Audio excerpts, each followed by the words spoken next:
Allu Arjun arrest అయ్యాడు కదా sir, దాని గురించి ఒక్కసారి ఎక్స్ప్లెయిన్ చేయండి. నమస్కారం అండి. నా పేరు కళా చంద్రకుమార్, హైకోర్టు తెలంగాణ అండ్ ఆంధ్రప్రదేశ్. నేను ఇప్పుడే హైకోర్టు ఉండగానే నాకు న్యూస్ వచ్చింది.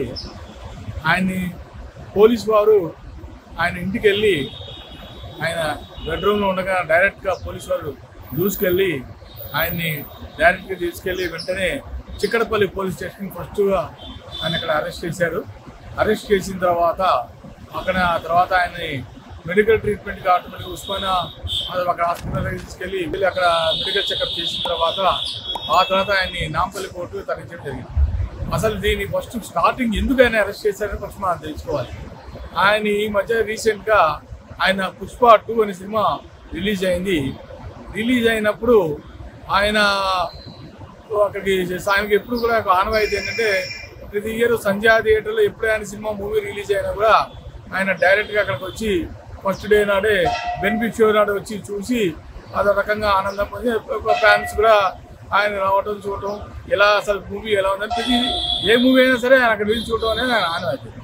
కాకపోతే ఆ మూవీ బెనిఫిట్ షో వచ్చినప్పుడు ప్రజలు ఒక్కసారిగా ఆయన డైరెక్ట్గా థియేటర్ రావడంలో అక్కడ వీళ్ళకి ఏంటంటే పోలీస్ వారి కమ్యూనికేషన్ లేదని వాళ్ళు అంటారు. వాళ్ళ వాదన మాకు చెప్పుంటే మేము డైరెక్ట్గా ప్రొటెక్షన్ ఇచ్చి ఉండేవాళ్ళము, అప్పుడు మాకు ఈ తొక్కిసలాట ఈ ప్రమాదాలు ఏమి జరగకుండా ఉండేది. కానీ దాంట్లో ఆ తొక్కిసలాటలో ఒక అమ్మాయి మరణించడం జరిగింది. అది అందరికీ తెలిసిన విషయమే. ఒక పిల్లాడు బాబులు ఉన్నట్ట. సరే ఏదైనప్పుడు కూడా దాని మీద ఆయన తర్వాత స్పందించి కాంపెన్సేషన్ ఇవ్వడం 25 lakhs అయితే కాంపెన్సేషన్ ఇచ్చేట అక్కడితో అందరూ అయిపోయింది అనుకున్నారు. కానీ సడన్గా ఇవాళ పోలీస్ వాళ్ళు ఇంటికి వచ్చి అల్లు అర్జున్ గారిని అరెస్ట్ చేయడంలో పెద్ద బ్రేకింగ్ న్యూస్ అయిపోయింది. According to section 105 of BNS అంటే Bharatiya Nyaya Sanhita and section according to section 118 sub clause 1 of BNS అది గ్రీవియస్ హర్ట్ అనమాట. 118 105 అనేది కల్పబుల్ హోమిసైడ్. ఇది చాలా సీరియస్ పనిష్మెంట్. రెండు 4 వేలబుల్ ఏం కాదు. కనీసం మినిమం 1 year వరకు అయితే జైలు శిక్ష అయితే 1 year నుంచి 1 to 10 years వరకు అయితే ఉంటుందని అంటున్నారు. మరి చూడాలి, అది వేచి చూడాలి. మన ఈయనైతే ఇతను చేసింది ఏం లేదు.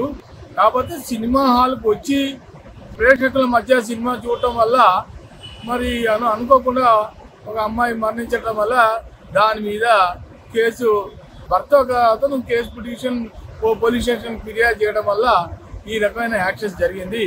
ఇప్పుడు ఏదైనప్పుడు కూడా Bharatiya Nyaya Sanhita sections 105 and sections 118 sub clause 1 ప్రకారముగా ఇప్పుడైతే ప్రస్తుతానికైతే ఆయన నాంపల్లి కోర్టుకు వెళ్ళాడు. మరి ఆయన బెయిల్ మీద అప్లై చేస్తారా చూడాలి. ఆయన తండ్రి కూడా వచ్చాడు. తండ్రి కూడా వాహనాలు ఎక్కువ, తండ్రి కూడా ఎక్కద్దన్నాడు. ఆయన నేను చూసుకుంటాను, ఇది నా ఇష్యూ, నాకు సంబంధించిన విషయం, నేను చూసుకుంటాను, మీరు ఎవరు రాకండి అని చెప్పి ఆయన ధైర్యం చెప్పాడు తండ్రికి. ఏదైనా కూడా వేచి చూద్దాం సాయంత్రం వరకు. ఏమన్నా మరి దీని మీద ఒక సుప్రీం నాంపల్లి కోర్టులో ఆయనకి ఏమైనా బెయిల్ వస్తున్నా మరి బెయిల్ అప్లై చేస్తాడా లేదా అనేది మనం సాయంత్రం వరకు వేచి చూద్దాం. నమస్కారం.